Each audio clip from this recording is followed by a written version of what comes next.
नमस्कार दोस्तों, स्वागत है आपके अपने चैनल कहानी दर्पण में। दोस्तों, आज की कहानी है दो बहनों की।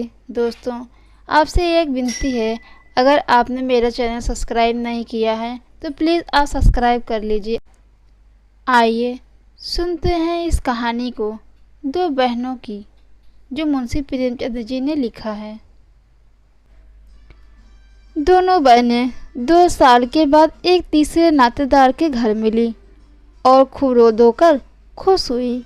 तो बड़ी बहन रूप कुमारी ने देखा कि छोटी बहन रामदुलारी सिर से पांव तक गहनों से लदी हुई है। कुछ उसका रंग खुल गया है, स्वभाव में कुछ गरिमा आ गई है और बातचीत करने में ज़्यादा चतुर भी हो गई है। कीमती बनारसी साड़ी, बेलदार उन्नावी मखमल के जम्पर उसको रूप को चमका दिया है। वही रामदुलारी लड़प्पन में सिर के बाल खोले फूहड़ सी इधर उधर खेला करती थी। अंतिम बार रूप कुमारी ने उसे उसके विवाह में देखा था, 2 साल पहले। तब उसकी शकल सूरत में कुछ ज़्यादा सुधार नहीं हुआ था। लंबी तो हो गई थी, मगर थी उतनी ही दुबली, उतनी ही फूहड़, उतनी ही मंदबुद्धि, जरा जरा सी बात पर उठने वाली। मगर आज तो कुछ हालत और थी, जैसे कल ही खिल गई हो। और यह रूप इसने कहाँ छिपा रखा था? नहीं, आंखों को धोखा हो रहा है। यह रूप नहीं, केवल आंखों को लुभाने की शक्ति है। रेशम और मखमल और सोने के बल, वह रूप रेखा थोड़े ही बदल जाएगी, फिर भी आंखों में समाई जाती है। 50 स्त्रियां जमा हैं, मगर यह आकर्षण, यह जादू और किसी में नहीं है। कहीं आईना मिलता तो जरा अपनी सूरत भी देखती। घर से चलते समय आईने को देखा था। अपने रूप को चमकाने के लिए जितना शान चढ़ा सकती थी, उससे अधिक चढ़ाया था। लेकिन वह सूरज जैसे स्मृति से मिट गई है। उसकी धुंधली सी परछाई भर हृदय पट पर है, उसे फिर से देखने के लिए बेकरार हो रही है।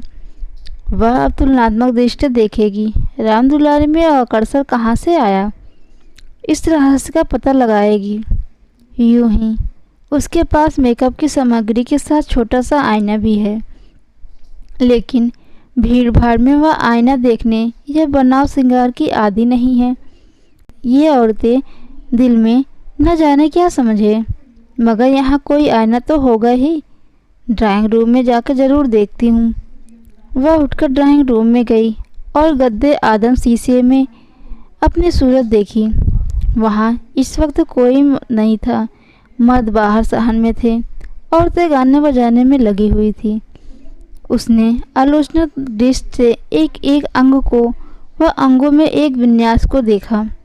उसका अंग विन्यास, उसकी मुख छवि निष्कलंक है, मगर वही ताजगी, वह मादकता, वह मधुर नहीं, हाँ नहीं। वह अपने को धोखे में नहीं डाल सकती। क्या कारण है? यही कि रामदुलारी आज खिली है। उसे खिले जमाना हो गया है, लेकिन इस ख्याल से उसे चित्त शांत नहीं होता। वह रामदुलारी से हेठी बनकर नहीं रह सकती। ये पुरुष भी कितने गावादी होते हैं, किसी में सच्चे सौंदर्य की परख नहीं है। इन्हें तो जवानी, चंचलता और हाव भाव चाहिए। आंखें रखकर भी अंधे बनते हैं। भला इन बातों के आपसे क्या संबंध है? ये तो उम्र के तमाशे हैं। असली रूप तो वही है जो समय की परवाह न करे। उसके कपड़ों में रामदुलारी को खड़ा कर दो, फिर देखो, वह सारा जादू उड़ जाएगा। चुड़ैल सी नज़र आएगी, मगर इन अंधों को कौन समझाए। मगर रामदुलारी के घर वाले तो इतने संपन्न ना थे।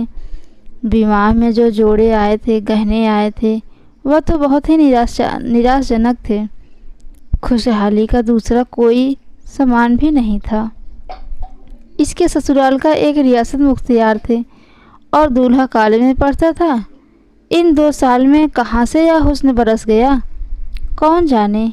गहने कहीं से मंगवा लाई हो, मांग लाई हो।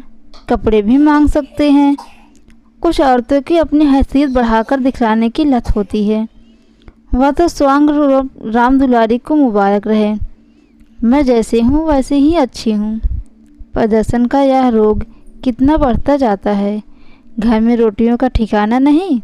मर्द 25-30 रुपये कलम घिसकर कमा रहा है, लेकिन देवी जी घर से निकलेंगी तो बन ठन कर मानो कहीं की राजकुमारी हैं।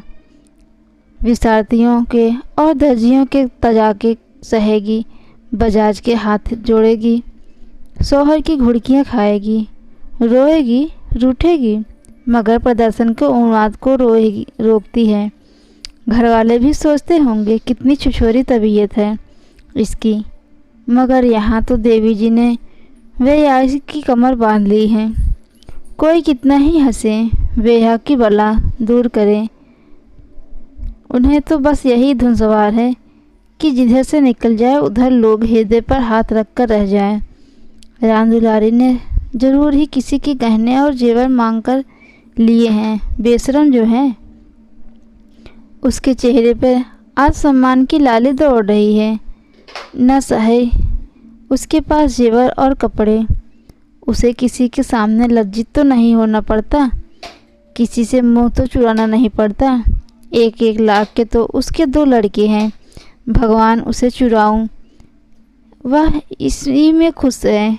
खुद अच्छा पहन ले और अच्छा खा लेने से तो जीवन का उद्देश्य पूरा नहीं हो जाता। उसके घर वाले गरीब हैं, पर उनकी इज्जत तो है। किसी का गला तो नहीं दबाते, किसी का सांप तो नहीं लेते। इस तरह अपने मन को धड़ास देकर वह बरामदे में आई तो राम दुलारी ने जैसे ही उसे दया आंखों से देखकर कहा, क्यों बहन, जीजा जी की तरक्की रक्की हुई कि नहीं बहन? यह अभी वही 75 रुपये की कलम घिसक रहे हैं। रामकुमारी की देह में आग सी लग गई। ओह, ये दिमाग, मानो इसका पति लाठ ही हो। अकड़ कर बोली, तरक्की क्यों नहीं हुई? अब तो 100 के ग्रेड में है। आजकल यह भी गनीमत है नहीं। अच्छे अच्छे MA पासों को देखती हूँ कि कोई टके को नहीं पूछता। तेरा शौहर भी तो BA में होगा। राम दुलारी ने नाक सिकोड़ कर कहा, उन्होंने तो पढ़ना ही छोड़ दिए बहन। पढ़कर औकात खराब करना था क्या? एक कंपनी में एजेंट हो गए हैं। अब 250 रुपये माहवार पाते हैं, कमीशन ऊपर से 5 रुपये रोज़ सफ़र का खर्च मिलता है। यह समझ लो 500 की औसत पड़ जाता है। 150 माह तो उनका निज का खर्चा है बहन। ऊंचे ओहदे के लिए अच्छी हैसियत भी तो होनी चाहिए। 350 बेदाग घर देते हैं, उसमें से 100 रुपये मुझे मिलते हैं। 250 में घर का खर्च खुशफैली चल जाता है। MA पास करके क्या करते? उसने परिहास के भाव से पूछा, जब एजेंटी में इतना ही वेतन और भत्ता मिलता है तो सारे कॉलेज बंद क्यों नहीं हो जाते? हजारों लड़के क्यों अपनी ज़िंदगी खराब करते हैं? राम दुलारी बहन खिसियानेपन का आनंद उठाती हुई बोली, बहन तुम यहाँ भूल कर रही हो। MA तो सभी पास हो सकते हैं, मगर एजेंटी विरले की किसी को ही आती है। यह तो ईश्वर की देन है। कोई ज़िंदगी भर पढ़ता रहे, मगर यह ज़रूरी नहीं वह अच्छा एजेंट भी हो जाए।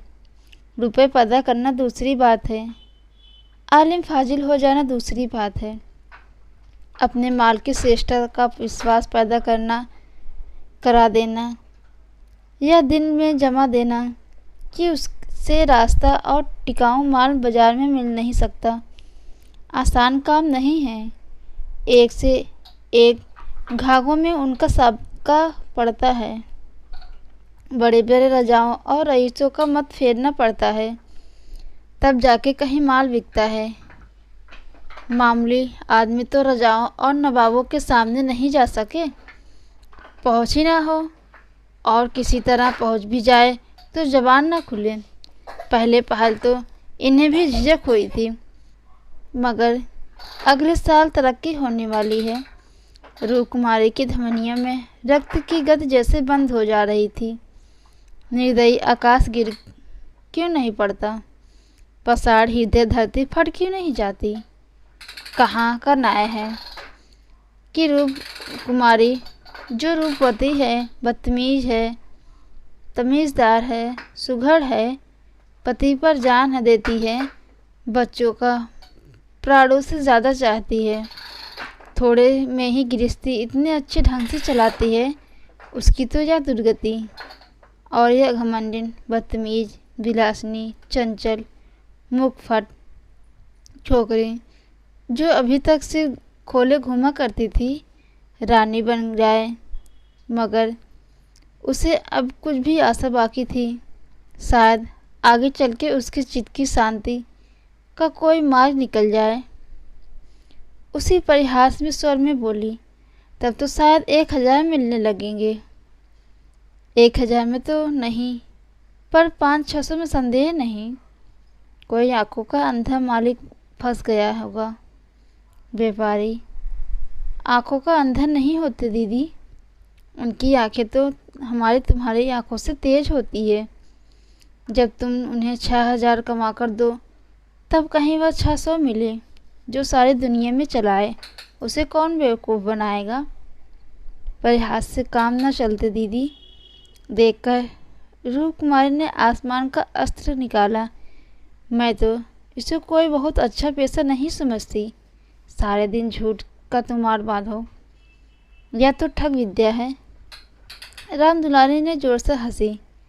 बहन, उसे पूरी विजय पाई थी। इस तरह तो जिसे वकील वैश्या सभी ठग विद्या करते हैं। अपने मुवक्किल के फ़ायदे के लिए उन्हें क्या करना ही करना पड़ता। झूठी शहादतें तक बनानी पड़ती हैं, झूठी शहादतें तक बनानी पड़ती है, मगर उन्हीं वकीलों और बैरिस्टरों में को हमें अपना लीडर कहते हैं। उन्हें अपनी कौमी सभाओं का प्रधान बनाते हैं, उनकी गाड़ियाँ भी खींचते हैं, उन पर फूलों का असरफियाँ की वर्षा करते हैं, उनके नाम सड़कें, प्रतिमाएं और संस्थाएं बनाते हैं। आजकल दुनिया पैसा देखती हैं। आजकल दुनिया पैसा देखती हैं। आजकल ही क्यों तो हमेशा से धन की यही लालिमा है। आजकल धन की यही महिमा है।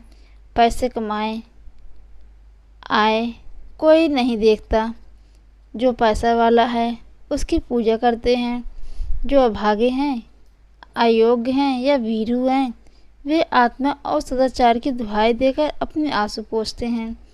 नहीं, आत्मा और सदाचार को कौन पूछता है। रूप कुमारी खामोश हो गई। अब उसे यह सत्य उसकी सारी वेदनाओं के साथ स्वीकार करना पड़ेगा कि राम दुलारी उससे ज़्यादा भाग्यवान है। इससे अब त्याग नहीं, परिहास यह अनादर से वह अपनी तरंगली और प्रमाण के सिवा और क्या पाएगी। उसे किसी बहाने से राम दुलारी के घर जाकर असलियत की छानबीन करनी पड़ेगी। अगर राम दुलारी वास्तव में लक्ष्मी का वरदान पा गई तो रूप कुमारी अपनी किस्मत ठोकर बैठी रहेगी। समझ लेगी कि दुनिया में कहीं न्याय नहीं है, कहीं ईमानदारी की पूछ नहीं है। दोस्तों, इसके आगे की कहानी हम आपको दूसरे भाग में सुनाएंगे। धन्यवाद। आपसे एक विनती है दोस्तों, आप इसके आगे की कहानी भाग 2 ज़रूर देखिएगा।